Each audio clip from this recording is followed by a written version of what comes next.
Saudara pemirsa yang budiman, inilah kisah ilmuwan yang bersahada di makam Fir'aun. Pada 1981, sebuah penelitian besar dilakukan Dr. Maurice Bucca pada salah satu mumi paling terkenal di dunia, yaitu Firaun Ramses II. Ia seorang ahli bedah dan ahli forensik asal Prancis. Dalam penelitiannya, ia menemukan sisa-sisa garam di dalam tubuh dan paru-paru Firaun. Ia menunjukkan bahwa sebelum Firaun meninggal, kemungkinan besar ia tenggelam di dalam laut. Namun Dr. Maurice masih ragu dan memiliki dua pertanyaan dalam pemikirannya. Apa yang dicari Firaun di laut dan apa yang menjadi penyebab Firaun harus mati di dalamnya?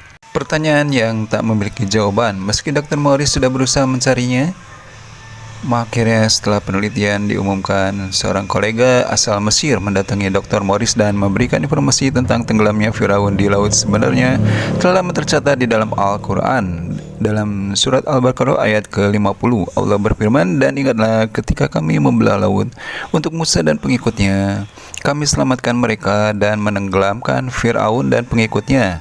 Sedang kamu menyaksikan." Dalam surah Al-A'raf ayat 136, Allah Subhanahu wa Ta'ala berfirman, "Maka kami menghukum mereka karena kedurhakaannya dan kami tenggelamkan mereka di laut, karena mereka mendustakan ayat-ayat kami dan mereka adalah orang-orang yang lengah terhadap." Dalam surat lain Allah berfirman, "Maka pada hari ini kami selamatkan badanmu, supaya kamu dapat menjadi pelajaran bagi orang-orang yang datang setelahmu. Tapi kebanyakan manusia lalai dari tanda-tanda kekuasaan kami." Al-Quran Surat Yunus ayat ke-92. Setelah mendengar pernyataan dari ayat Al-Quran tersebut, Dr. Maurice berpikir, inilah gambaran dan jawaban yang tepat pada kondisi jasad Firaun.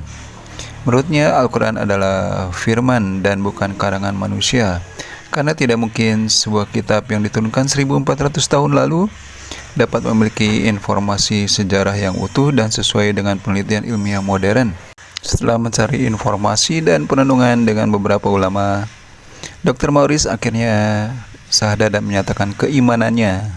Ia mengakui bahwa Al-Quran bukanlah karya manusia, melainkan wahyu dari Sang Pencipta. Tidak mungkin Nabi Muhammad mampu menyampaikan kebenaran dalam Al-Quran jika bukan melalui firman dari Allah. Setelah memeluk Islam, Dr. Maurice menulis buku berjudul Bible, Quran, dan Ilmu Pengetahuan. Dalam buku tersebut, ia membandingkan bukti kebenaran kitab suci tiga agama besar dalam temuan ilmiah modern. Karyanya menjadi salah satu buku paling berpengaruh, buku yang banyak mengubah pandangan orang-orang kepada Islam. Subhanallah, walau agar kamu tambah tahu